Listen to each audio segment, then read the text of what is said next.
ಆತ್ಮೀಯ ಪತ್ರಕರ್ತ ಮಿತ್ರರೇ, ಏನು ಇವತ್ತು ಕರ್ನಾಟಕ ರಾಜ್ಯದಲ್ಲಿ ಒಂದು ಸರ್ಕಾರಿ ಬಿಜೆಪಿ ಸರ್ಕಾರಿ ಪ್ರಾಯೋಜಿತ ಒಂದು ವಿವಾದ ಏನು ನಡೀತಾ ಇದೆ ಹಿಜಾಬ್ಗೆ ಸಂಬಂಧಪಟ್ಟಂತೆ, ಆ ಹಿಜಾಬ್ಗೆ ಸಂಬಂಧಪಟ್ಟಂತೆ ಮಾನ್ಯ ಉಚ್ಚ ನ್ಯಾಯಾಲಯ ಒಂದು ಮಧ್ಯಂತರ ಆದೇಶವನ್ನು ಕೊಟ್ಟಿದೆ. ಆ ಮಧ್ಯಂತರ ಆದೇಶದಲ್ಲಿ ಸ್ಪಷ್ಟವಾಗಿ ಉಲ್ಲೇಖಿಸಲಾಗಿದೆ, ಯಾವ ಸರ್ಕಾರಿ ಪದವಿ ಪೂರ್ವ ಕಾಲೇಜಿನಲ್ಲಿ ಕಾಲೇಜು ಅಭಿವೃದ್ಧಿ ಸಮಿತಿ ಸಮವಸ್ತ್ರದ ನೀತಿ ಸಂಹಿತೆಯನ್ನು ಅಳವಡಿಸಿಕೊಂಡಿದೆಯೋ ಆ ಕಾಲೇಜಿಗೆ ಮಾತ್ರ ಇದು ಅನ್ವಯ ಆಗ್ತದೆ ಅಂತ ಹೇಳಿ ಬಹಳ ಸ್ಪಷ್ಟವಾಗಿ ಆ ಆದೇಶದಲ್ಲಿ, ಕೋರ್ಟ್ ಆದೇಶದಲ್ಲಿ ತಿಳಿಸಲಾಗಿದೆ. ಆದರೆ ಜಿಲ್ಲಾಡಳಿತಗಳು, ಜಿಲ್ಲಾ ಶಿಕ್ಷಣ ಉಪನಿರ್ದೇಶಕರು ಅಥವಾ ಶಿಕ್ಷಣ ಇಲಾಖೆ ಅಧಿಕಾರಿಗಳು ಈ ಕೋರ್ಟಿನ ಆದೇಶವನ್ನು ಅರ್ಥೈಸಿಕೊಳ್ಳದೆ ಇಡೀ ಕರ್ನಾಟಕದಲ್ಲಿ ಒಂದು ಗೊಂದಲವನ್ನು ಸೃಷ್ಟಿ ಮಾಡಿದ್ದಾರೆ. ಅದರಲ್ಲಿ ಶಿಕ್ಷಣ ಇಲಾಖೆಯ ಅಧಿಕಾರಿಗಳಿರ್ಬೋದು ಮತ್ತು ಪೊಲೀಸ್ ಇಲಾಖೆಗಳು, ಆಡಳಿತ ಮಂಡಳಿಯವರು, ಇವರೆಲ್ಲರೂ ಕೂಡ ಸೇರಿ ಬಲವಂತವಾಗಿ ಹಿಜಾಬನ್ನು ಕಳಚುವಂತೆ ಹೇಳುವುದು, ಶಾಲಾ ಶಿಕ್ಷಕಿಯರು ಹಿಜಾಬ್ ಹಾಕಿ ಬಂದರೆ ಅವರನ್ನು ನಡುದಾರಿಯಲ್ಲಿ ನಿಲ್ಲಿಸಿ ಹಿಜಾಬ್ ಕಳಿಸಿರುವಂಥದ್ದು, ಕೆಲವು ಮಾಧ್ಯಮಗಳು ಈ ಹಿಜಾಬ್ನ ಏನು ಧರಿಸಿ ಬಂದಿದ್ದಾರೆ ಅವರನ್ನು, ಆ ಮಕ್ಕಳನ್ನು ಅಟ್ಟಾಡಿಸಿಕೊಂಡು ಹೋಗುವಂಥದ್ದು, ತಮ್ಮ ಪತ್ರಿಕಾ ಧರ್ಮದ ಒಂದು ನೈತಿಕತೆಯನ್ನು ಮರೆತು ಎಲ್ಲೆಯನ್ನು ಮೀರಿ ಒಂದು ರೀತಿಯ ಕಿರುಕುಳ ನೀಡುವಂತಹ ನಡೀತಾ ಇರುವಂಥದ್ದು ಇದು ಈ ರಾಜ್ಯದಲ್ಲಿ ನಡೀತಾ ಇದೆ. ಹಾಗಾಗಿ ಇದೆಲ್ಲವನ್ನ ಖಂಡಿಸುತ್ತಾ social democratic party of India ಆಗ್ರಹಿಸೋದು ಸರ್ಕಾರದ ಶಿಕ್ಷಣ ಇಲಾಖೆಗೆ, ಗೃಹ ಇಲಾಖೆಗೆ ಏನು ಕೋರ್ಟ್ನ ಆದೇಶ ಇದೆಯೋ ಆ ಆದೇಶವನ್ನು ಫಾಲೋ ಮಾಡಿ, ಆ ಆದೇಶದ ವಿರುದ್ಧ, ಕೋರ್ಟಿನ ಆದೇಶದ ವಿರುದ್ಧ ನಡೆದುಕೊಳ್ಳುವಂಥ ಎಲ್ಲ ಶಿಕ್ಷಣಾಧಿಕಾರಿಗಳು ಯಾರೆಲ್ಲ ಇದರ ವಿರುದ್ಧವಾಗಿ ನಡ್ಕೊಳ್ತಾರೆ, ಬಲವಂತವಾಗಿ ಈ ಆದೇಶ ಅನ್ವಯವಾಗದ ಶಾಲಾ ಕಾಲೇಜುಗಳಿಗೆ ಇದನ್ನು ಬಲವಂತವಾಗಿ ಹೇರುವಂಥದ್ದು ಮಾಡಿದರೆ ಇದು ಕಂಟೆಂಪ್ಟ್ ಆಫ್ ಕೋರ್ಟ್ ಆಗ್ತದೆ. ಅಂತಹ ಒಂದೊಂದು ಶಿಕ್ಷಣಾಧಿಕಾರಿಗಳ ಮೇಲೆಯೋ ಅಧಿಕಾರಿಗಳ ಮೇಲೆಯೋ ಮುಂದಿನ ದಿನಗಳಲ್ಲಿ ನಾವು ಕಂಟೆಂಪ್ಟ್ ಆಫ್ ಕೋರ್ಟನ್ನು ನಾವು ದಾಖಲಿಸಲಿದ್ದೇವೆ. ಇನ್ನು ಮಾನ್ಯ ತಮ್ಮ ಮಾಧ್ಯಮದ ಮೂಲಕ ಈ ನಾಡಿನ ಮುಖ್ಯಮಂತ್ರಿ ಎಸ್.ಆರ್. ಬೊಮ್ಮಾಯಿ ಅವ್ರಿಗೆ ನಾವು ಕೇಳ್ಕೊಳ್ಳುವಂಥದ್ದು, ಮುಸ್ಲಿಂ ಶಾಲಾ ವಿದ್ಯಾರ್ಥಿನಿಯರ ಶಿಕ್ಷಣದ ಮತ್ತು ಅವರ ವೈಯಕ್ತಿಕ ಹಕ್ಕನ್ನು ತಡೆಯುವುದರ ಮೂಲಕ ನೀವು ಏನು ರಾಜಕಾರಣ ಮಾಡ್ತಾ ಇದ್ದೀರಿ, ಇದು ಅತ್ಯಂತ ನಾಚಿಕೆಗೇಡು. ಇಡೀ ವಿಶ್ವದಲ್ಲಿ ಕರ್ನಾಟಕ ತಲೆ ತಗ್ಗಿಸುವಂತೆ ಮಾಡಿದ್ದೀರಿ. ಇತಿಹಾಸ ನಿಮ್ಮನ್ನು ಕ್ಷಮಿಸಲಿಕ್ಕಿಲ್ಲ ಅನ್ನುವಂಥ ವಿಷಯವನ್ನು ನಾನು ಹೇಳಲಿಕ್ಕೆ ಇಚ್ಛೆ ಪಡ್ತೇನೆ. ಇನ್ನು ತಮ್ಮ ಮಾಧ್ಯಮದ ಮೂಲಕ ನಾವು ಕಾಂಗ್ರೆಸ್ ಪಕ್ಷದ ಮುಖಂಡರಿಗೆ ಕೇಳ್ಕೊಳ್ಳೋಂಥದ್ದು, ನಿಮ್ಮ ಈ ಇಬ್ಬಂದಿಗೆ ನೀತಿ ಏನಿದೆ ಬಹಳ ಸ್ಪಷ್ಟವಾಗಿ ನಿಮ್ಮ ಸ್ಟ್ಯಾಂಡನ್ನು ನೀವು ಕ್ಲಿಯರ್ ಮಾಡಬೇಕು. ಅಲ್ಪಸಂಖ್ಯಾತರ ಓಟು ಬೇಕು, ನಿಮಗೆ ಮುಸ್ಲಿಮರ ಓಟು ಬೇಕು.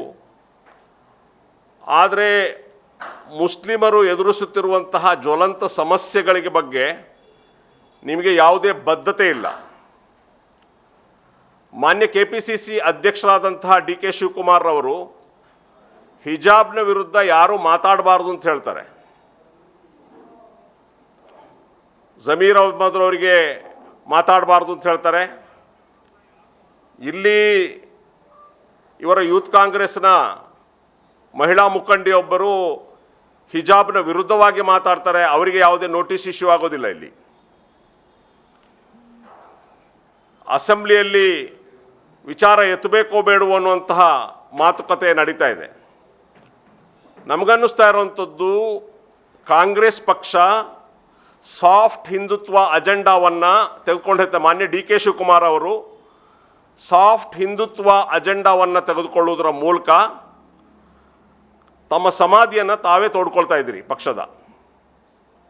ಹಾಗಾಗಿ ನಾವು ಕೇಳ್ಕೊಳ್ಳುವಂಥದ್ದು, ನೀವೊಂದು ಪ್ರತಿಪಕ್ಷವಾಗಿ, ಒಂದು ಪ್ರಮುಖ ಪ್ರತಿಪಕ್ಷವಾಗಿ ಈ ಇಶ್ಯೂವನ್ನು ತೆಗೆದುಕೊಂಡು ಅಲ್ಪಸಂಖ್ಯಾತರು ಏನು ಇವತ್ತು ಅನುಭವಿಸ್ತಾ ಇದ್ದಾರೆ ಸಂಕಷ್ಟಗಳು, ಒಂದು ರೀತಿಯ ಭಯದ ವಾತಾವರಣ, ಅದನ್ನು ನಿವಾರಿಸುವಂಥ ಒಂದು ಪ್ರಯತ್ನಗಳನ್ನು ನೀವು ಮಾಡಬೇಕಾಗಿತ್ತು.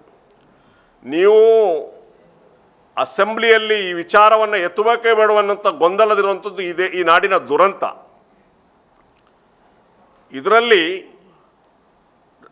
ತಾವು ನೋಡಬೇಕಾಗಿರುವಂಥದ್ದು ಅಥವಾ ಯಾರಾದರೂ ನೋಡಬೇಕಾಗಿರುವಂಥದ್ದು, ಈ ಕರ್ನಾಟಕ ರಾಜ್ಯದ ನಾಗರಿಕರು, ಇದು ಒಂದು ಮೂಲಭೂತ ಹಕ್ಕಿನ ಉಲ್ಲಂಘನೆ ಮತ್ತು ವೈಯಕ್ತಿಕ ಸ್ವಾತಂತ್ರ್ಯದ ಉಲ್ಲಂಘನೆ ಆಗ್ತಾ ಇದೆ.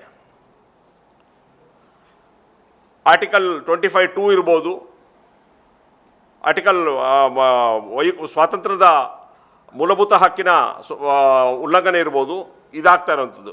ಈ ನೆಲೆಗಟ್ಟಿನಲ್ಲಿ ಈ ವಿಚಾರವನ್ನು ನೋಡಬೇಕೇ ಹೊರತು ಬೇರೆ ರೀತಿಯಲ್ಲಿ ನೋಡುವಂಥದ್ದು ಅತ್ಯಂತ ಅಕ್ಷಮ್ಯ ಅಂತ ಹೇಳಿ ಈ ಸಂದರ್ಭದಲ್ಲಿ ಹೇಳಲಿಕ್ಕೆ ಇಚ್ಛೆಪಡ್ತೇನೆ. ಪ್ರತಿಪಕ್ಷಗಳು ತಮ್ಮ ಬದ್ಧತೆಯನ್ನು ಪ್ರದರ್ಶಿಸಬೇಕು. ಈ ರಾಜ್ಯದ 15% ಅಲ್ಪಸಂಖ್ಯಾತರು ಆತಂಕದಲ್ಲಿರಬೇಕಾದ್ರೆ, ಪ್ರತಿದಿನ ಆತಂಕದಿಂದ ನೋಡ್ತಾ ಇರಬೇಕಾದ್ರೆ ತಮ್ಮ ಬದ್ಧತೆಯನ್ನು ಪ್ರದರ್ಶಿಸಬೇಕು. ವಿಧಾನಸೌಧದ ಕಲಾಪದಲ್ಲಿ ಈ ಒಂದು ಜ್ವಲಂತ ಇಶ್ಯೂ ಇಡೀ ವಿಶ್ವದಲ್ಲಿ ವಿಶ್ವ ಮಾಧ್ಯಮಗಳು ಚರ್ಚೆ ಮಾಡ್ತಾ ಇದೆ. ಬೇರೆ ಬೇರೆ ರಾಷ್ಟ್ರಗಳು ಇದರ ಬಗ್ಗೆ ವಿಚಾರ ತಿಳಿಸಿದೆ. ಅಂತಾರಾಷ್ಟ್ರೀಯ ಮಾನವ ಹಕ್ಕುಗಳ ಸಂಸ್ಥೆಗಳು ಈ ವಿಚಾರವನ್ನು ಪ್ರಸ್ತಾಪ ಮಾಡ್ತಾ ಇದೆ. ಅಂತಾರಾಷ್ಟ್ರೀಯ ಮಾಧ್ಯಮ BBC ಅಂತಹ ಅಂತಾರಾಷ್ಟ್ರೀಯ ಮಾಧ್ಯಮಗಳಲ್ಲಿ ಚರ್ಚೆ ಆಗುವಂಥ ವಿಷಯವನ್ನು ಕರ್ನಾಟಕದ ಪ್ರತಿಪಕ್ಷಗಳು ವಿಧಾನಸಭೆಯಲ್ಲಿ ಎತ್ತೋದಿಲ್ಲ ಅಂತಂದರೆ ನಿಮ್ಮ ಬದ್ಧತೆಯನ್ನು ನಾವು ಪ್ರಶ್ನೆ ಮಾಡಬೇಕಾಗ್ತದೆ, ನಿಮ್ಮ ನಯವಂಚಕತನವನ್ನು ನಾವು ಪ್ರಶ್ನೆ ಮಾಡಬೇಕಾಗ್ತದೆ. ಹಾಗಾಗಿ ಕಾಂಗ್ರೆಸ್ ಪಕ್ಷದ, ಅದೇ ರೀತಿ JDS ಪಕ್ಷದ ಯಾವುದೆಲ್ಲ ಪ್ರತಿಪಕ್ಷಗಳಿದೆಯೋ ನೀವು ನಿಮ್ಮ ಬದ್ಧತೆಯನ್ನು ಪ್ರದರ್ಶಿಸಬೇಕು. ಈ 15% ಅಲ್ಪಸಂಖ್ಯಾತರು ಆತಂಕದಲ್ಲಿರುವಂಥ ಈ ಒಂದು ಸಮಯದಲ್ಲಿ ನೀವು ಈ ವಿಚಾರವನ್ನು ಸದನದಲ್ಲಿ ಪ್ರಸ್ತಾಪಿಸುವುದರ ಮೂಲಕ, ಸದನದಲ್ಲಿ ದೊಡ್ಡ ಹೋರಾಟವನ್ನು ಮಾಡುವುದರ ಮೂಲಕ ಈ ವಿಷಯಕ್ಕೆ ಒಂದು ಒಳ್ಳೆಯ ರೀತಿಯ ಪರಿಹಾರವನ್ನು ಕಂಡುಕೊಳ್ಬೇಕು. ಅಥವಾ ನೀವು ಸರ್ಕಾರವನ್ನು ಮನವೊಲಿಸುವುದರ ಮೂಲಕ ಆದರೂ ಸರಿ, ಇದಕ್ಕೆ ಒಂದು ಸೌಹಾರ್ದಯುತವಾದಂತಹ ಒಂದು ಪರಿಹಾರವನ್ನು ಕಂಡುಕೊಳ್ಬೇಕು ಅಂತೇಳಿ ತಮ್ಮ ಮಾಧ್ಯಮದ ಮೂಲಕ ನಾನು ಕೋರ್ಕೊಳ್ತೇನೆ. ಇನ್ನು ನಮ್ಮ ಪ್ರಧಾನ ಕಾರ್ಯದರ್ಶಿಗಳಾದಂತಹ ಭಾಸ್ಕರ್ ಪ್ರಸಾದ್ ಅವರು ಮಾತಾಡ್ತಾರೆ.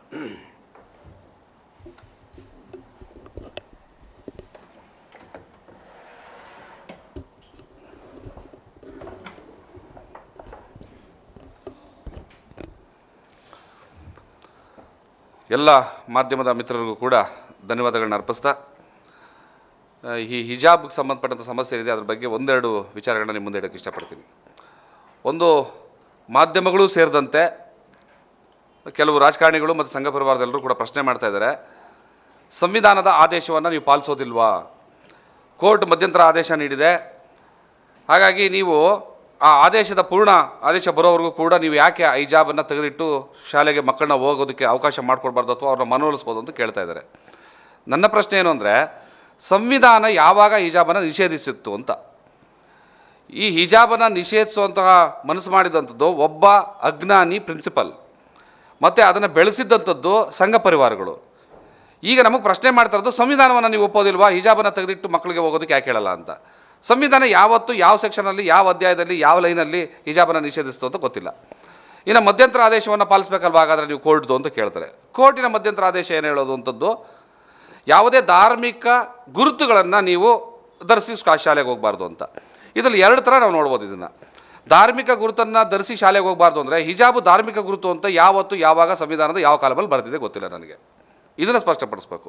ಹಾಗೊಂದು ವೇಳೆ ಹಿಜಾಬನ್ನು ಧಾರ್ಮಿಕ ಗುರುತು ಅಂತ ಪರಿಗಣಿಸೋದಾದರೂ ಕೂಡ ಈ ಧಾರ್ಮಿಕ ಗುರುತುಗಳನ್ನ ಧರಿಸಿ ಸ್ಕೂಲ್ಗೆ ಹೋಗಬಾರ್ದು ಅನ್ನೋದಾದರೆ ಅದು ಹಿಜಾಬಿಗೆ ಮಾತ್ರ ಯಾಕೆ ಸಂಬಂಧಪಡುತ್ತೆ? ಜನ್ವಾರಕ್ಕೆ ಯಾಕೆ ಸಂಬಂಧಪಡಲ್ಲ? ಲಿಂಗಧಾರಣೆಗೆ ಯಾಕೆ ಸಂಬಂಧಪಡಲ್ಲ? ಇಲ್ಲಿ ಗಂಧ ಬೆತ್ಕೊಂಡು ಹೋಗ್ತಾರಲ್ಲ ಅದಕ್ಕೆ ಯಾಕೆ ಸಂಬಂಧಪಡಲ್ಲ? ನಾಮಕ್ಕೆ ಯಾಕೆ ಸಂಬಂಧಪಡಲ್ಲ? ಶಾಲೆಗಳಲ್ಲಿರುವಂತಹ ಸರಸ್ವತಿ, ಗಣೇಶ, ಶಿವ ಈ ಫೋಟೋಗಳಿಗೆ ಯಾಕೆ ಅನ್ವಯಿಸೋದಿಲ್ಲ? ಸೊ ಧಾರ್ಮಿಕ ಗುರುತುಗಳು ಅಂದರೆ ಒಬ್ಬೊಬ್ಬರದ್ದು ಒಂದೊಂದು ಥರ ಇರುತ್ತೆ. ಕೊಡಗಿನ ಭಾಗದ ಸ್ತ್ರೀಯರು ಆ ಸೀರೆ ಉಡುವ ಶೈಲಿ ಇರ್ಬೋದು, ಏನೋ ಮರಾಠಿಗರು ಉಡುವಂಥ ಶೈಲಿ ಇರ್ಬೋದು, ಗುಜರಾತಿಗರು ಉಡುವಂಥ ಶೈಲಿಗಳಿರ್ಬೋದು, ಕರ್ನಾಟಕದಲ್ಲಿ ವಾಸ ಮಾಡ್ತಾ ಇರೋರು, ಇವೆಲ್ಲವೂ ಕೂಡ ಅವರ ಧಾರ್ಮಿಕ ಭಾವನೆ ಅಂತಲ್ಲ, ಅವು ಕೆಲವು ಆಚರಣೆಗಳು, ಉಡುಗೆ ತೊಡುಗೆಯ ಸಂಸ್ಕೃತಿಗಳು. ಸಂಸ್ಕೃತಿಗೂ ಧರ್ಮಕ್ಕೂ ಆಚರಣೆಗೂ ದೈವಕ್ಕೂ ವ್ಯತ್ಯಾಸ ಗೊತ್ತಿಲ್ಲದೆ ಎಲ್ಲವನ್ನು ಕೂಡ ಸಂವಿಧಾನವನ್ನು ಏನೋ ನಮಗಿಲ್ಲಿ ತಪ್ಪಾಗಿ ಉಲ್ಲೇಖ ಮಾಡುವಂಥದ್ದು. ಸಂವಿಧಾನವನ್ನು ನೀವು ಪ್ರಶ್ನೆ ಮಾಡಲ್ವಾ? ಸಂವಿಧಾನವನ್ನು ಒಪ್ಪಲ್ವಾ? ಕೋರ್ಟ್ಗಿನ ಆದೇಶಕ್ಕೆ ಗೌರವ ಕೊಡಲ್ವಾ ಅಂತ. ಕೋರ್ಟು ಮೌಖಿಕವಾದಂತಹ ಮಧ್ಯಂತರ ಆದೇಶವನ್ನು ಕೊಟ್ಟಿರುವಂಥದ್ದು ಧಾರ್ಮಿಕ ಗುರುತುಗಳನ್ನು ಧರಿಸಬೇಡಿ ಅಂತ. ಆದರೆ ಯಾವುದು ಹೇಗೆ ಯಾವುದನ್ನು ಕೂಡ ಸ್ಪಷ್ಟಪಡಿಸಿಲ್ಲ. ಮತ್ತು ಹಿಜಾಬ್ ಅನ್ನೋದು ನಿನ್ನೆ ಮೊನ್ನೆ ಹುಟ್ಟಿದಂಥ ಸಂಗತಿ ಅಲ್ಲ. ಎಲ್ಲ ಕಾಲೇಜ್ಗಳಲ್ಲೂ ಎಲ್ಲ ಶಾಲೆಗಳಲ್ಲೂ ಕೂಡ ಈ ಹಿಂದೆಯಿಂದ ಕೂಡ ಧರಿಸ್ತಾ ಇದ್ದಾರೆ. ಮತ್ತು ಇನ್ನೊಂದು ನಮ್ಮ ಸ್ಟ್ಯಾಂಡ್ ಏನು ಅಂತ ನಮ್ಮ ಪಕ್ಷದ ವತಿಯಿಂದ, ಇದು ಹಿಜಾಬ್ ಪರವಾಗಿಯೋ ಹಿಜಾಬ್ ವಿರುದ್ಧವಾಗಿಯೋ ಅಲ್ಲ. ಹಿಜಾಬ್ ಧರಿಸುವಂಥದ್ದು ಅವರವರ ಆಯ್ಕೆ. ಅವರು ಧರಿಸ್ಬೇಕು ಅಂದರೆ ಅವ್ರು ಧರಿಸ್ತಾರೆ, ಧರಿಸಬಾರ್ದು ಅಂದರೆ ಧರಿಸೋದಿಲ್ಲ. ಅದು ಅವರ ಸಂವಿಧಾನ ಕೊಟ್ಟಂಥ ಒಂದು ಅಧಿಕಾರವನ್ನು ಅವರು ಸ್ವತಃ ವೈಯಕ್ತಿಕವಾಗಿ ಚಲಾವಣೆ ಮಾಡ್ತಾರೆ. ಇಲ್ಲಿ ನಮ್ಮ ಪ್ರಶ್ನೆ ಅಥವಾ ನಮ್ಮ ಒಂದು ಆಗ್ರಹ ಏನು ಅಂತಂದರೆ, ಯಾರಿಗಾಗಲೂ ಕೂಡ ಬಲವಂತವಾಗಿ ನೀವು ಹಿಜಾಬ್ ಧರಿಸ್ಬೇಕು ಅಂತನಾದರೂ ಆಗಲಿ ಅಥವಾ ಬಲವಂತವಾಗಿ ಅದನ್ನು ತೆಗಿಬೇಕು ಅಂತನಾಗಲಿ ಯಾರಾದರೂ ಮಾಡಿದ್ರೆ ಅವರ ಸಂವಿಧಾನವಾದ ಹಕ್ಕುಗಳನ್ನ ಕಾಪಾಡೋದಕ್ಕೆ ನಾವು ಬದ್ಧವಾಗಿದ್ದೀವಿ ಅನ್ನೋ ವಿಚಾರ ನಮ್ಮ SDP ನ ನಿಲುವು. ಸೊ ಹೀಗಾಗಿ ನಿನ್ನೆ ಒಂದು ಭಾಳ ಏನೋ ಕರುಳು ಹಿಂಡುವಂಥ ಒಂದು ಕೃತ್ಯ ನಡೆದಿದೆ.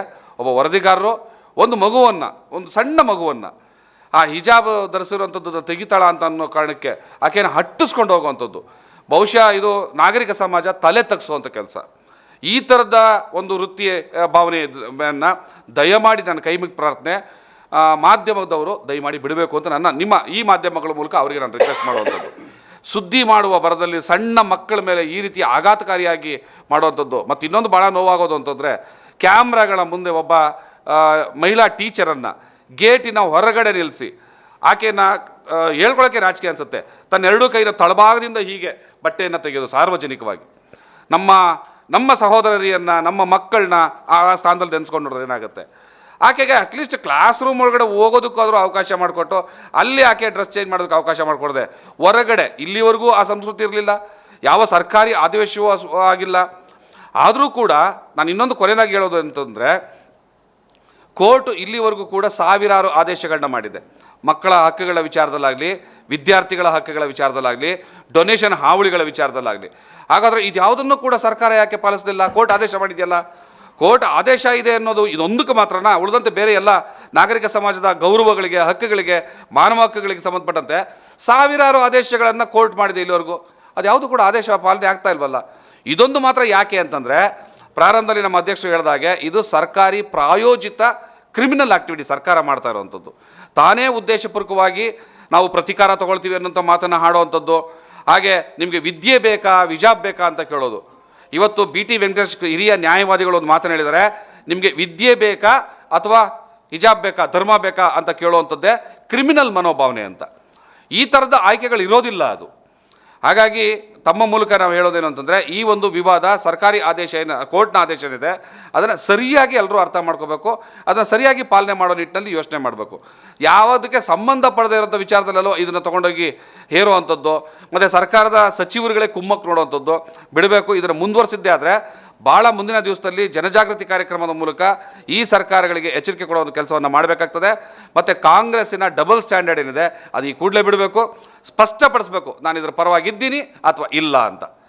ಓಟಿಗೆ ಮಾತ್ರ ಮುಸಲ್ಮಾನರು, ಓಟಿಗೆ ಮಾತ್ರ ದಲಿತರು, ಓಟಿಗೆ ಮಾತ್ರ ಹಿಂದುಳಿದ ವರ್ಗದವರು, ಆದರೆ ಅವರ ಸಮಸ್ಯೆಗಳು, ಅವರ ವಿಚಾರಗಳು, ಅವ್ರ ಮೇಲೆ ಆಗ್ತಾ ಇರೋ ದಾಳಿಗಳು ಬಂದಾಗ ನಾನು ಮಾತಾಡೋಲ್ಲ ಅಂತಂದರೆ ಅದೇನಾಗುತ್ತೆ? ಅಸಹಾಯಕತೆ ಮತ್ತು ರಣಹೇಡಿತನ ಆಗುತ್ತೆ.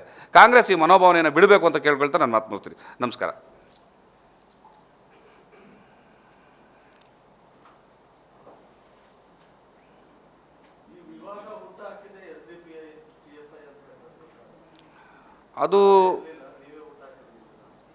ಅದು ಯಾರು ಹೇಳ್ತಾರಲ್ಲ ಅದು ಅವ್ರ ಮನೋಭಾವನೆ, ಅದಕ್ಕೆ ನಾವೇನು ಉತ್ತರ ಕೊಡೋದು?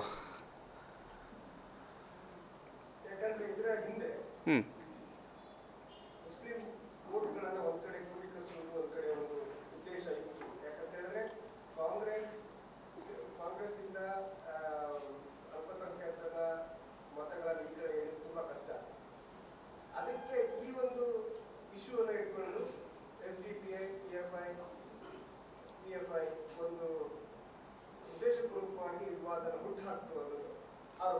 ಇವತ್ತು SDP ಆ ರೀತಿಯ ಒಂದು ಗತಿ ಕೇಳು ಬಂದಿಲ್ಲ.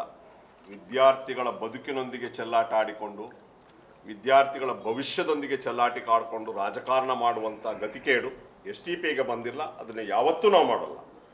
ನಾವು ಪ್ರಬುದ್ಧವಾದಂಥ ರಾಜಕಾರಣ ಮಾಡ್ತೀವಿ. ಚರ್ಚೆಗೆ ಬರಲಿ, ಇವರು ಹೇಳುವಂಥ ಎಲ್ಲರೂ ಕೂಡ ಚರ್ಚೆಗೆ ಬರಲಿ. ಈ 75 ವರ್ಷದಲ್ಲಿ ಯಾವ ರೀತಿಯ ರಾಜಕಾರಣ ಮಾಡಿದಿರಿ, ಈ ದೇಶದ ಜನರ ಆದ್ಯತೆಗಳೇನು, ನೀವು ಯಾವ ಆದ್ಯತೆಗಳನ್ನು ತೆಗೆದುಕೊಳ್ತಾ ಇದ್ದೀರಿ, ಚರ್ಚೆಗೆ ಬರಲಿ ಅವರು. ನಾನು ಬಹಿರಂಗ ಚರ್ಚೆಗೆ ಕೊಳ್ತೇನೆ. ಇದು BJP ಇರ್ಬೋದು, ಕಾಂಗ್ರೆಸ್ ಇರ್ಬೋದು, ಜನತಾ ದಳ ಇರ್ಬೋದು. ಈ ನೀವು ಆಡಳಿತ ಮಾಡಿದಂಥ ಈ ವರ್ಷಗಳಲ್ಲಿ ನೀವು ಏನು ಮಾಡಿದ್ದೀರಿ ಅನ್ನೋದನ್ನು ನಾವು ಬಹಿರಂಗ ಚರ್ಚೆಗೆ ಮಾಡೋಣ. ಪ್ರಬುದ್ಧ ರಾಜಕಾರಣ ನಾವು ಮಾಡ್ತೀವಿ, ಜನರ ರಾಜಕಾರಣ ನಾವು ಮಾಡ್ತೀವಿ. ಈ ರೀತಿಯಾದಂತಹ ಕ್ಷುಲ್ಲಕವಾದಂತಹ ಜನರ ನಡುವೆ ವಿಷಬೀಜ ಬಿತ್ತಿ ಮಾಡುವಂಥ ರಾಜಕಾರಣವನ್ನು ನಾವು ಯಾವತ್ತೂ ಮಾಡಲ್ಲ.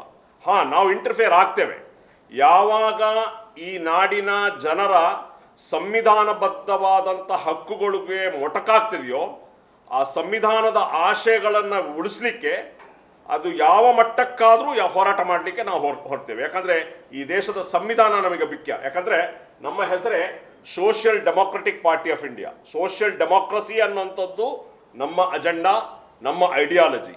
ಆ ಐಡಿಯಾಲಜಿಯ ವಿರುದ್ಧ ಅಂದರೆ ಸೋಷಿಯಲ್ ಡೆಮೋಕ್ರಸಿ ಅನ್ನುವಂಥದ್ದು ಈ ದೇಶದ ಸಂವಿಧಾನಬದ್ಧವಾದಂಥ ಒಂದು ಅಜೆಂಡಾ. ಈ ದೇಶದ ಸಂವಿಧಾನದ ಆಶಯಗಳು ಜಾರಿಯಾಗಬೇಕು ಅಂತ. ಅದರ ವಿರುದ್ಧ ಯಾವುದೇ ಪಕ್ಷಗಳು ನಡೆದರೂ ಕೂಡ ಅದಕ್ಕೆ ನಾವು ಶಬ್ದ ಎತ್ತೀವಿ. ಇವರ ರೀತಿಯಲ್ಲಿ ಈ ಜನರ ನಡುವೆ ವಿಷಬೀಜ ಬಿತ್ತುವಂಥ ರಾಜಕಾರಣ ನಾವು ಮಾಡಿಲ್ಲ, ಇನ್ನು ಮುಂದೆಯೂ ನಾವು ಮಾಡೋದಿಲ್ಲ. ಇನ್ನೊಂದು ಸಣ್ಣ ವಿಚಾರ ಇದರಲ್ಲಿ ಗಮನಿಸಬೇಕು. ವಿವಾದ ಶುರುವಾಗಿದ್ದು ಒಂದು ಕಾಲೇಜಲ್ಲಿ. ಈ ವಿವಾದ ಹೇಗೆ ಅಂತಂದರೆ ಅಲ್ಲಿನ ಪ್ರಿನ್ಸಿಪಲ್ಲು ಆ ಹೆಣ್ಮಕ್ಳನ್ನ ತಡೆಯೋದ್ರ ಮೂಲಕ. SDP ಹೋಗಿ ಆ ಪ್ರಿನ್ಸಿಪಲ್ಗೆ ಹೇಳ್ಕೊಡೋಕ್ಕಾಗತ್ತಾ, ನೀವು ಮಕ್ಕಳನ್ನ ತಡೀರಿ ಆಮೇಲೆ ಬಂದು ನಾವು ರಾಜಕಾರಣ ಮಾಡ್ತೀವಿ ಅಂತ? ಅಲ್ಲ, ಇದು ಸಂಘ ಪರಿವಾರದ ಪ್ರೇರಣೆಯಿಂದ ಆಗಿರುವಂಥದ್ದು. ಇಷ್ಟೂ ವರ್ಷ ಇದ್ದಂಥ ಹಿಜಾಬಿನ ಸಂಸ್ಕೃತಿ ಇದೆಯಲ್ಲ, ಅದರ ವಿರುದ್ಧವಾಗಿ ಏಕ್ದಮ್ ಗಲಾಟೆಯನ್ನು ಶುರು ಮಾಡಿದ್ದು ಯಾಕೆ ಅಂತ ಅದ್ರ ಹಿನ್ನೆಲೆ ಹೋದರೆ ಬೇರೆ ಆಗುತ್ತೆ.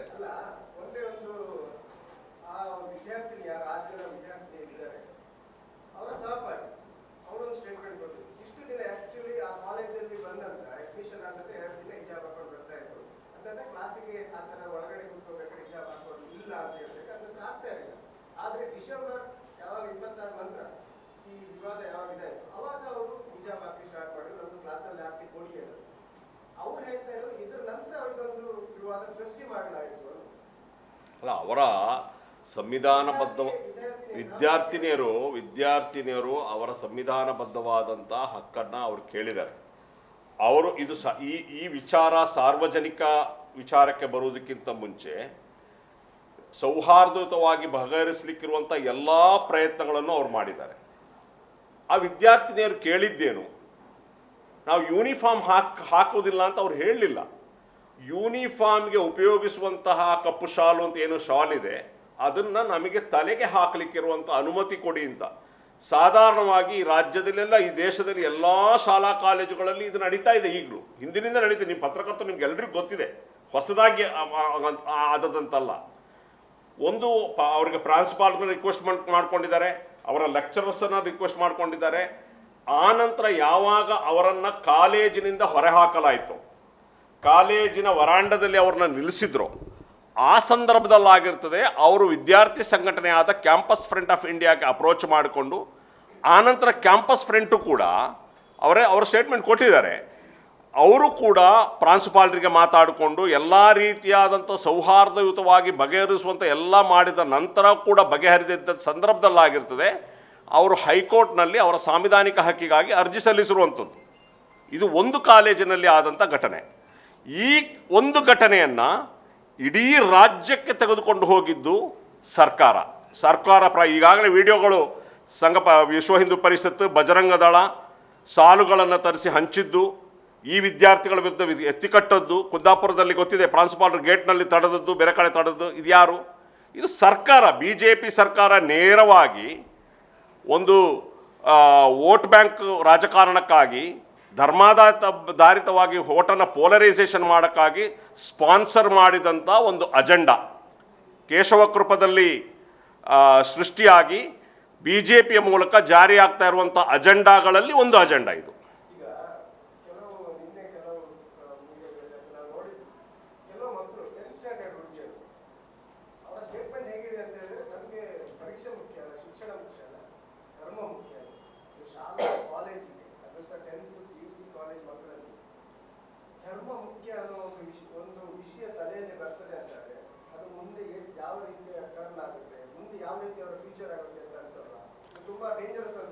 ಡೇಂಜರಸ್ ಸರ್ಕಾರ ಮಾಡ್ತಾ ಇದೆ.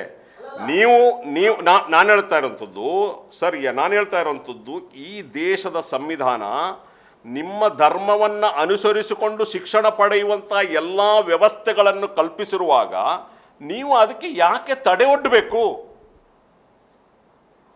ನೀವು ಧಾರ್ಮಿಕ ನಂಬಿಕೆಗಳಿಗೆ ಯಾಕೆ ತಡೆ ಒಡ್ಡಬೇಕು? ಅದು ಅವರ ವೈಯಕ್ತಿಕವಾದಂಥ ಇರುವಂಥದ್ದು, ವೈಯಕ್ತಿಕವಾದಂಥ ಒಂದು ಸ್ವಾತಂತ್ರ್ಯ ಅದು.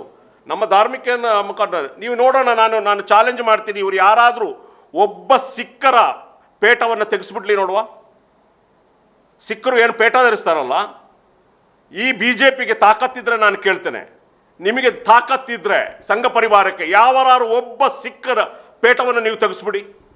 ಪೊಲೀಸ್ ಆಫೀಸರ್ ಆಗ್ತಾರೆ, ಆರ್ಮಿ ಆಫೀಸರ್ ಆಗ್ತಾರೆ, ಶಾಲಾ ಕಾಲೇಜುಗಳಲ್ಲಿ ಆಗ್ತಾರೆ. ಯಾಕೆ ನಿಮಗೆ ತೆಗ್ಸೋಕ್ಕಾಗೋದಿಲ್ಲ? ಅಲ್ಪಸಂಖ್ಯಾತರು ಅಂತಂದರೆ ಆ ರೀತಿ ನೀವು ನಡೆಸ್ಕೊಳ್ಳೋದು. ಅದು ಸೃಷ್ಟಿ ಮಾಡೋದು ಯಾವುದು? ತನ್ನ ಧರ್ಮವನ್ನು ಅನುಸರಿಸಿಕೊಂಡು ಶಿಕ್ಷಣ ಪಡೆಯುವಂತಹ, ಉದ್ಯೋಗ ಪಡೆಯುವಂತಹ ಬೇರೆ ಬೇರೆ ಎಲ್ಲವೂ ಕೂಡ ಈ ದೇಶ ಕೊಟ್ಟಿರಬೇಕಾದ್ರೆ ಇದರ ಹೊಣೆ ಆಗ್ತದೆ ಆ ಮಕ್ಕಳಿಂದ ಹೇಳಿಸುವಂಥದ್ದು ಈ ಸರ್ಕಾರ, ಶಿಕ್ಷಣ ಇಲಾಖೆ. ನೀವು ಯಾಕೆ ತಡೀತಿದ್ದೀರಿ?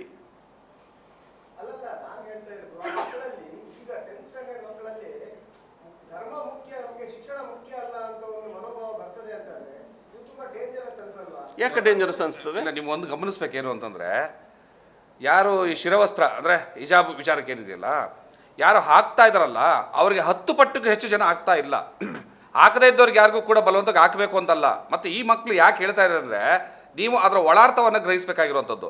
ಅದು ಒಂದು ಪ್ರತಿಭಟನೆಯ ರೂಪ. ಹಿಜಾಬ್ ಹಾಕಿದ ಕಾರಣಕ್ಕಾಗಿ ನೀವು ತಡೆಯೋದಾದರೆ ಸಂವಿಧಾನದಲ್ಲಿ ಅವಕಾಶ ಇಲ್ಲ ತಡಿಬೇಕು ಅಂತ, ಕಾನೂನೆಲ್ಲೂ ಹೇಳಿಲ್ಲ. ಮತ್ತು ಇದು ನಿನ್ನೆ ಮೊನ್ನೆ ಸೃಷ್ಟಿಯಾಗಿದ್ದಲ್ಲ. ಒಂದು ಹೆಣ್ಣು ಮಗಳ ಇನ್ಸಿಡೆಂಟು ನಿನ್ನೆ ಮಂಗಳೂರಲ್ಲೇ ನಡೆದಿರೋದು ನಾನು ಹೇಳ್ತಾ ಇದ್ದೀನಿ, ಕುಂದಾಪುರದ ಉಡುಪಿನಲ್ಲಿ ನಡೆದಿದ್ದು ನಾನು ಹೇಳ್ತಾ ಇದ್ದೀನಿ. ಇಲ್ಲಿಯವರೆಗೂ ಕೂಡ ಹಿಜಾಬ್ ಧರಿಸದೇ ಇರೋ ಒಬ್ಬ ಹೆಣ್ಣು ಮಗಳು ಇಲ್ಲಿವರೆಗೂ ಧರಿಸಿಲ್ಲ, ನಿನ್ನೆ ಧರಿಸ್ಕೊಂಡು ಕಾಲೇಜ್ಗೆ ಹೋಗಿರೋದು. ಸಂಬಂಧಿಕರು ಯಾಕೆ ಈಗ ಮಾಡ್ತಾ ಇದೆಯಾ ಅಂದರೆ, ಹಿಜಾಬಿನ ಕಾರಣಕ್ಕೆ ಒಂದಷ್ಟು ಜನರ ಹೆಣ್ಮಕ್ಳ ನನ್ನ ಸಂಗಾತಿಗಳ ವಿದ್ಯಾಭ್ಯಾಸ ಹೋಗುತ್ತೆ ಅಂದರೆ ನಾನು ಅವ್ರ ಜೊತೆ ನಿಲ್ಲೋದಕ್ಕೋಸ್ಕರ ಧರಿಸ್ಕೊಂಡು ಹೋಗ್ತೀನಿ. ನಾನು ಇದನ್ನು ನನಗಿಲ್ಲಿ ವಿದ್ಯೆ ಯಾಕೆ ಅಂದರೆ ಸ್ವಾಭಿಮಾನದಿಂದ ಬದುಕೋದಕ್ಕೆ, ದಬ್ಬಾಳಿಕೆಯನ್ನು ಎದುರಿಸಿ ನಿಲ್ಲೋದಕ್ಕೆ.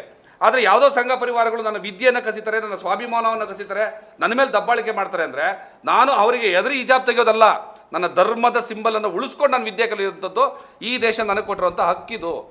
ಇದನ್ನು ನಾನು ಬಿಟ್ಕೊಡಕ್ಕೆ ರೆಡಿ ಇಲ್ಲ ಅನ್ನುವಂತಹ ಪ್ರತಿಭಟನಾರ್ಥವಾದಂಥ ಪದಗಳವು. ಹಾಗಂದು ಕೂಡಲೇ ಅವರು ಧರ್ಮ ಮುಖ್ಯ ಆಯ್ತಂತೆ, ವಿದ್ಯೆ ಮುಖ್ಯ ಅಲ್ವಂತೆ ಅಂತ ಹೇಳೋಕೆ ಬರೋದಿಲ್ಲ. ಅದು ವಿದ್ಯೆ ಬಿಡೋದಿಲ್ಲ ಅಂತಂದ್ರೆ ನಾಳೆ ಬೆಳಗ್ಗೆ ಮತ್ತೆ ಸರ್ಕಾರದ ಮೇಲೆ ಫೈಟ್ ಮಾಡಿ ಎಕ್ಸಾಮ್ಗೆ ತೊಗೊಳಕ್ಕೆ ಅವಕಾಶ ಇದೆ. ಆದರೆ ಇವತ್ತು ನಾನು ನಿನಗೆ ತಲೆ ತೆಗೆಸಿದ್ದಾದರೆ ಇನ್ನು 10 ವರ್ಷ ಕಾಲ ನಾನು ಕಲಿತಂಥ ವಿದ್ಯೆಗೆ ಏನು ಸ್ವಾಭಿಮಾನ? ವಿದ್ಯೆ ನಾವು ಕಲಿಯೋದೇ ಘನತೆಯುಕ್ತವಾದಂಥ ಬದುಕಿಗೋಸ್ಕರ. ವಿದ್ಯೆ ನಾವು ಕಲಿಯೋದೇ ನಾವು ತಲೆ ಎತ್ತು ಮಾಡೋದಕ್ಕೋಸ್ಕರ. ಯಾರ ವಿರುದ್ಧನೋ ಯಾರಿಗೋಸ್ಕರ ಯಾರ್ದೋ ಬೆದರಿಕೆಗೆ, ಯಾರ್ದೋ ಪುಂಡರ ಬೆದರಿಕೆಗೆ ನಾನು ಇವತ್ತು ತಲೆ ತೆಗೆಸ್ಬೇಕು ಅಂದರೆ ಅಂಥ ವಿದ್ಯೆಯ ಅಗತ್ಯ ನನಗೇನಿದೆ? ಮತ್ತು ಇನ್ನೊಂದು, ಈ ಶಿಕ್ಷಣ ವ್ಯವಸ್ಥೆ ಆ ಮಕ್ಕಳಲ್ಲಿ ಯಾವುದು ಮುಖ್ಯ ಅಂತ ಹೇಳುವ ಮಟ್ಟಕ್ಕೆ ಶಿಕ್ಷಣ ವ್ಯವಸ್ಥೆ ಸೋತಿದೆ, ಸರ್ಕಾರ ಸೋತಿದೆ, ಸರ್ಕಾರದ ಶಿಕ್ಷಣ ನೀತಿಗಳು ಸೋಲ್ತಿದ್ದಾವೆ. ಇವತ್ತು ವಿದ್ಯಾವಂತ ಎಷ್ಟು ಜನ ಮುಸಲ್ಮಾನ ಹೆಣ್ಣುಮಕ್ಕಳು ಹಿಜಾಬ್ ಆಗ್ತಾ ಇದ್ದಾರೆ, ಗಗನಸಖಿಯರ ಕೆಲಸ ಮಾಡ್ತಾ ಇದ್ದಾರೆ, ಪೊಲೀಸ್ ಡಿಪಾರ್ಟ್ಮೆಂಟ್ ಕೆಲಸ ಮಾಡ್ತಾರೆ, ಮಿಲಿಟರಿ ಕೆಲಸ ಮಾಡ್ತಿದ್ದಾರೆ, ಜಡ್ಜ್ಗಳಾಗಿದ್ದಾರೆ. ಅವ್ರು ಆಗ್ತಾ ಇದ್ದಾರಾ? ವಿದ್ಯೆ ಅವರಿಗೆ ಏನು ಬೇಕೋ ಅಥವಾ ಏನು ಬೇಡ, ಯಾವಾಗ ಧರಿಸ್ಬೇಕು ಯಾವಾಗ ಬೇಡ ಅನ್ನುವಂತಹ ಒಂದು ಸ್ವಂತ ಯೋಚನೆಯ ಶಕ್ತಿಯನ್ನು ಕೊಡುತ್ತೆ. ಮೊದಲು ಆ ಮಕ್ಕಳಿಗೆ ನಾವು ಕೊಡಬೇಕಾಗಿರುವಂಥದ್ದು ಅರಿವು, ವಿದ್ಯೆ. ಆ ವಿದ್ಯೆಯನ್ನು ಕೊಟ್ಟರೆ ನನಗೇನು ಬೇಕು ಏನು ಬೇಡ ಅವರೇ ಡಿಸೈಡ್ ಮಾಡ್ತಾರೆ. ನಾವ್ಯಾಕೆ ಈಗ ಅವ್ರನ್ನ ತಡೆಯುವಂಥದ್ದು? ಸಂವಿಧಾನದಲ್ಲಿ ಇಲ್ಲದೇ ಇರುವಂತಹ ಒಂದು ತಡೆಯನ್ನು ನಾವು ಒಡ್ಡೋದಕ್ಕೆ ನಮಗೇನು ಅಧಿಕಾರ ಇದೆ? ಮತ್ತು ಬೇಸಿಕಲಿ ನಾನು ಹೇಳುವಂಥದ್ದು ಈ ಪ್ರಶ್ನೆನೇ ಒಂದು ರೀತಿಯಾದಂತಹ ಇದು ನಿಮಗೆ ಶಿಕ್ಷಣ ಮುಖ್ಯವೋ ಧರ್ಮ ಮುಖ್ಯ ಅಂತ ಕೇಳುವಂಥದ್ದು, ನಿಮಗೆ ದೇಶ ಮುಖ್ಯವೋ ಧರ್ಮ ಮುಖ್ಯ ಅಂತ ಕೇಳುವಂಥದ್ದು, ಆ ಪ್ರಶ್ನೆಗೆ ಒಂದು ಅರ್ಥನೇ ಇಲ್ವಲ್ಲ. ದೇಶ ಬೇಕು ಅಂತಲೇ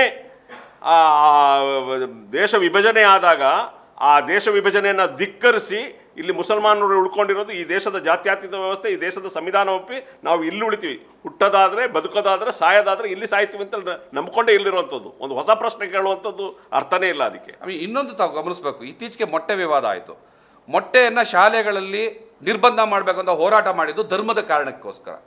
ನಾವು ನಮ್ಮ ಭಾವನೆಗೆ ಧಕ್ಕೆ ಆಗುತ್ತೆ, ನಾವು ಸಸ್ಯಾಹಾರಿಗಳು, ಮಾಂಸಾಹಾರ ಕನಿಷ್ಠ ಸಸ್ಯಾಹಾರ ಶ್ರೇಷ್ಠ ಅಂತ ಮಾತಾಡಿದ್ದು.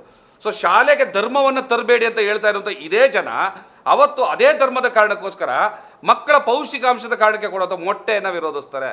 ಆಗ ಇಲ್ಲದೆ ಇರುವಂತಹ ಧರ್ಮದ ವ್ಯಾಖ್ಯಾನ ಈಗ ಹೆಂಗೆ ಸೃಷ್ಟಿಯಾಗುತ್ತೆ? ಶಾಲೆ ಇರೋದು ಧರ್ಮದ ಆಚರಣೆಗಲ್ಲ, ವಿದ್ಯೆಗೆ ಅಂತಾರೆ. ಆದರೆ ಮೊಟ್ಟೆಯನ್ನು ನಿಷೇಧ ಮಾಡುವಾಗ ಧರ್ಮದ ಕಾರಣ ಕೊಡ್ತಾರೆ. ಹಿಜಾಬ್ ವಿಚಾರ ಬಂದಾಗ ಮತ್ತು ಧರ್ಮದ ಕಾರಣವನ್ನು ಬೇರೆ ರೀತಿಯಲ್ಲಿ ಹೇಳ್ತಾರೆ. ಅಂದರೆ ಎರಡೆರಡು ಥರದ ಧರ್ಮ ಇದೆಯಾ, ಎರಡೆರಡು ಥರದ ಧರ್ಮದ ವ್ಯಾಖ್ಯಾನ ಇದೆ ಸಮಾಜದಲ್ಲಿ.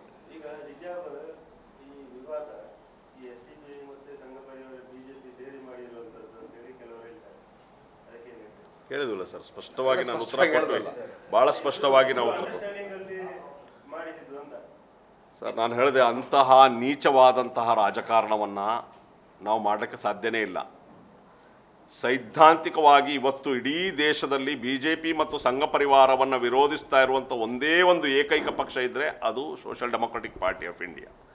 ಯಾವ ಕಾರಣಕ್ಕೂ ನಾವು ಯಾವುದೋ ಒಂದು ರಾಜಕಾರಣ ಮಾಡಬೇಕು ಅಂತನೋ ಅಥವಾ ಯಾವುದೋ ಒಂದು ಸ್ಥಾನ ಹೊಂದಬೇಕು ಅಂತ ಹೇಳ್ಬಿಟ್ಟು ಆ ರೀತಿಯಾದಂಥ ನೀಚ ಮಟ್ಟದ ರಾಜಕಾರಣ ಮಾಡುವಂಥ ಗತಿಕೇಡು ನಮಗೆ ಬಂದಿಲ್ಲ, ಇನ್ನು ಬರೋದಿಲ್ಲ. ಮತ್ತು ಇನ್ನೊಂದು ನೀವು ಗಮನಿಸಬೇಕು, ಹಿಜಾಬ್ ವಿಚಾರದಲ್ಲಿ SDPI ಅವರ ಸಂವಿಧಾನದ ಹಕ್ಕಿಗೋಸ್ಕರ ಹೋರಾಟ ಮಾಡ್ತಿರೋದು, ಅವರ ಧಾರ್ಮಿಕ ಹಕ್ಕಲ್ಲ, ಸಂವಿಧಾನದ ಹಕ್ಕಿಗೋಸ್ಕರ ಹೋರಾಟ ಮಾಡ್ತಿರುವಾಗ ನೀವು ಹೇಳ್ತೀರಿ ಏನು ಅಂದರೆ ಮುಸಲ್ಮಾನ ಪರವಾಗಿ SDPI ಮಾತಾಡ್ತಿದೆ. ಹಾಗಾದರೆ ದಿಡ್ಡಳ್ಳಿಯಲ್ಲಿ ಆದಿವಾಸಿಗಳ ಪರವಾಗಿ ನಿರಂತರವಾದಂಥ ಹೋರಾಟ ಮಾಡ್ತು. ಆಗ ಯಾಕೆ SDPIನ ಆದಿವಾಸಿಗಳ ಪಕ್ಷ ಅಂತ ಕರೆಯಲಿಲ್ಲ? ಬಿಜಾಪುರದ ದಾನಮ್ಮನ ಹತ್ಯೆ ಪ್ರಕರಣ ಆದಂಥ ಸಂದರ್ಭದಲ್ಲಿ ಆಕೆಯ ಹಕ್ಕಿಗೋಸ್ಕರ ನಿರಂತರವಾದಂಥ ಹೋರಾಟ ಮಾಡ್ತು. ಮುರಳಿ ಹುಡುಗನ ಮನೆಯಲ್ಲಿ ಒಬ್ಬ 9ನೇ ತರಗತಿ ಓದುವಂಥ ಹುಡುಗನ ಹತ್ಯೆ ಆದಾಗ ಹೋರಾಟ ಮಾಡ್ತು. ತುಮಕೂರಿನಲ್ಲಿ ಅಭಿಷೇಕ್ ಅನ್ನುವಂತಹ ಹುಡುಗನ ಪ್ರಕರಣ, ಏನು ಬೆತ್ತಲೆಯಾಗಿ ಹೊಡೆದಂಥ ಪ್ರಕರಣ, SDPI ಹೋರಾಟ ಮಾಡ್ತು. ಚರ್ಚ್ಗಳ ದಾಳಿಗಳ ಮೇಲೆ ದಾಳಿಗಳಾದಂಥ ಸಂದರ್ಭದಲ್ಲಿ ಅವ್ರಿಗಾಯ್ತು. ಆಗೆಲ್ಲ ಇದನ್ನು ಕ್ರಿಶ್ಚಿಯನ್ ಪಾರ್ಟಿ ಅಂತ ಕರೆದ್ರ, ದಲಿತರ ಪಾರ್ಟಿ ಅಂತ ಕರೆದ್ರ, ಹಿಂದುಳಿದ ವರ್ಗದ ಪಾರ್ಟಿ ಅಂತ ಕರೆದ್ರ? ಮುಸಲ್ಮಾನರ ಪರವಾಗಿ ಮಾತಾಡಿದಾಗ ಮಾತ್ರ ಮುಸಲ್ಮಾನರ ಪಾರ್ಟಿ ಅದ್ರ ಹಿಂದೆ ಇದೆ ಅಂತ ಯಾಕೆ ಮಾತಾಡ್ಬೇಕು ಹೇಳಿ? SDPIನ ಉದ್ದೇಶವೇ ಪ್ರಜಾಪ್ರಭುತ್ವ. ಯಾರಿಗೇ ಆಗಲಿ, ಯಾರಿಗೆ ಯಾರು ಇಲ್ವೋ ಅವರ ಪರವಾಗಿ ನಿಲ್ಲೋದು ನಮ್ಮ ಕರ್ತವ್ಯ.